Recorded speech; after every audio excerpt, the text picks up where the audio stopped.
5세기 중반 고구려의 왕자는 다시 한번 격변기를 맞이했습니다. 안원왕, 이름은 보현으로 문자명왕의 차남이었으며 후사가 없었던 형 안장왕으로부터 왕위를 이어받았습니다. 기록에 따르면 그의 키는 7척 5촌에 달할 만큼 장대하였으며 도량이 넓어 안장왕의 총애를 받았습니다.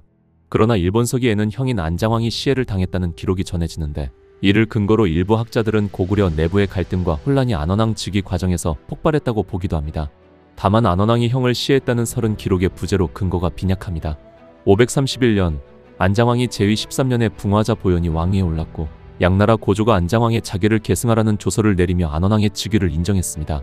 532년에는 위나라 황제로부터 사지절상기 상시영호동 이교유호동 군계국공고 구려왕으로 책봉되었으며, 같은 해 고구려는 양나라와 위나라에 사신을 보내 조공하였습니다. 안원왕의 통치는 초기에는 비교적 조용한 치세로 이어졌습니다. 그러나 535년부터 자연재해가 연이어 발생하였습니다. 535년 5월에는 남부 지역에 대홍수가 일어나 200여 명의 인명피해가 있었고, 10월에는 지진, 12월에는 우레와 대규모 전염병이 발생하였습니다. 536년 봄과 여름에는 가뭄이 들었으며 8월에는 메뚜기 떼가 농작물을 황폐하게 만들었습니다.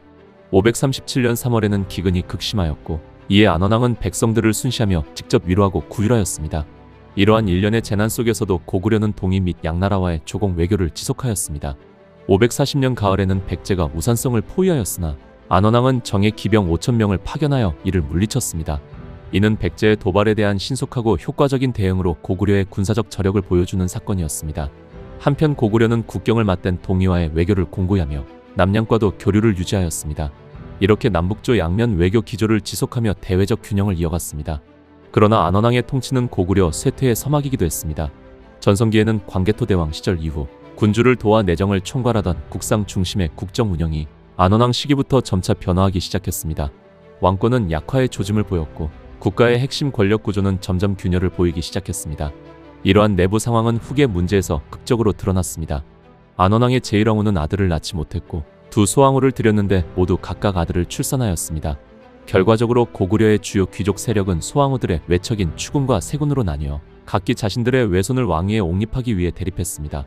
일본서기에 따르면 545년 고구려에서는 대란이 발생하였으며, 이 내전에서 2,000명에 달하는 사망자가 나왔습니다. 세군과 추군은 국문에서 싸웠으며 북을 치며 전투를 벌였고 결국 세군 측이 패배하였습니다. 승리한 추군 측은 세군의 자손들을 모조리 죽였다고 전합니다.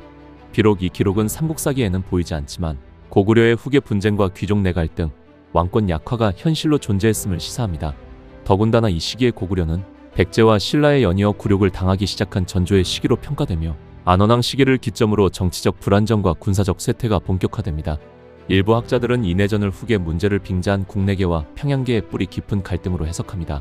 장수왕의 평양천도 이후 북방 귀족 중심의 국내파와 남하 귀족 및 낙랑 대방계 귀족의 연합 세력인 평양파 사이의 갈등이 누적되었고, 안원왕의 후계자 문제는 이를 폭발시키는 트리거로 작용하였다는 분석입니다. 551년 고구려를 방문한 신라의 거칠부에게 고구려의 승려 해량이 지금 우리나라는 정사가 어지러워 멸망할 날이 머지않았다고 언급한 삼국사기의 기록은 이 같은 정치적 혼란이 안원왕의 시대부터 배경으로 깔려 있었음을 방증합니다. 안원왕의 통치는 제위 중반까지는 비교적 평온했습니다. 조공 외교는 안정적으로 유지되었고, 백제의 침공도 성공적으로 방어했으며, 반복된 자연재해 속에서도 왕 자신이 순행하며 백성들을 위로하고 구제하려 했습니다. 그러나 그의 치세 후반에 발생한 내전과 후계자 문제의 파국은 왕권의 근본적 약화를 불러왔으며, 이후 고구려는 국상 대신 대대로 망리지 체제로 변모하며 군주 중심 통치에서 귀족 중심 체제로 변화하였습니다. 삼국사기에는 안원왕이 545년 3월에 붕어한 것으로 기록되어 있으나, 일본서기 능 같은 해 12월 24일 무술일에 사망했다고 전합니다. 또 양서와 남사에는 548년에 사망했다고 하여 서로 다른 사망 연대를 기록하고 있습니다. 평균 수명으로 환산할 때 안원왕은 비교적 장수를 누린 것으로 추정됩니다. 종합하면 안원왕은 실정을 저질렀다고 평가받기는 어렵습니다. 도량이 넓었다는 긍정적 평가와 남북조 외교의 성과, 민생 구휼 노력은 그가 무능한 군주가 아니었음을 보여줍니다. 그러나 왕위 계승 문제를 해결하지 못하고 내전을 방치하여 귀족 간의 갈등을 폭발시키며 국력을 약화시킨 것은 안원왕 치세의 가장 큰 한계로 지적됩니다.